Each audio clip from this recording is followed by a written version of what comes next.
Hello बच्चों, let's see this question and here this question say democracy is not free from evils. Give some example in support of statement. Question आपसे बोल रहा है कि democracy evil से यानी कि बुराइयों से फ्री नहीं होता है। ये स्टेटमेंट दी हुई है, इसको सपोर्ट करते हुए आपको आपका आंसर लिखना है। तो यहाँ पे क्वेश्चन का की कॉन्सेप्ट क्या है? Drawback of democracy. ड्रॉबैक्स मतलब होता है कमियाँ। यहाँ पे आपको डेमोक्रेसी की कमियाँ या शॉर्टकमिंग्स बताने हैं कि क्या क्या कमियाँ होती हैं, क्या क्या प्रॉब्लम है डेमोक्रेसी के साथ भी।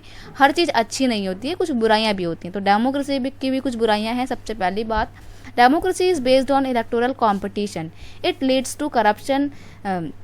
जो डेमोक्रेसी है वो क्या होता है, वो इलेक्टोरल कॉम्पिटिशन के आधार पे मतलब के ऊपर बेस होता है, जहाँ पे अलग अलग पॉलिटिकल पार्टी होती हैं और उनके बीच में बड़ा टफ कंपटीशन होता है। जीतने के चक्कर में वो कुछ भी कर जाती हैं। तो ऐसे में डेमोक्रेसी में करप्शन को बढ़ावा मिलता है, क्योंकि पॉलिटिकल पार्टी पैसों का बड़ा घपला करती हैं इलेक्शन जीतने के लिए।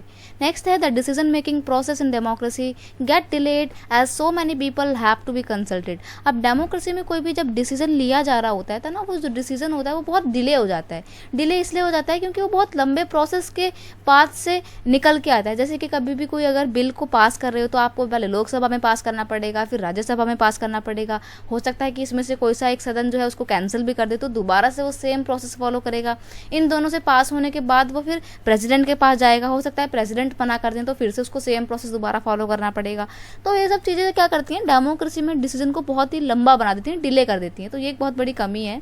नेक्स्ट है, in democracy government is keep changing so it increase the chances of instability in politics. ठीक है, क्या होता है डेमोक्रेसी में कि हर 5 साल बाद इलेक्शन होते हैं। हो सकता है 5 साल बाद गवर्नमेंट चेंज हो जाए। तो गवर्नमेंट जब चेंज हो जाती है तो गवर्नमेंट ना कोई लॉन्ग टर्म के लिए पॉलिसी फ्रेम नहीं करती है, वो शॉर्ट टर्म के लिए ही कोई भी काम करती है। और गवर्नमेंट क्योंकि चेंज होती रहती है तो पॉलिटिक्स में इनस्टेबिलिटी बनी रहती है। राजस्थान इसका बहुत अच्छा एग्जाम्पल है, वहाँ पे हर 5 साल बाद गवर्नमेंट चेंज होती रहती है। तो इस वजह से वहाँ पे डेमोक्रेसी ठीक ढंग से काम नहीं कर पाती है। ये कुछ बुराइयाँ हैं डेमोक्रेसी की। I hope you understand it well. Best of luck.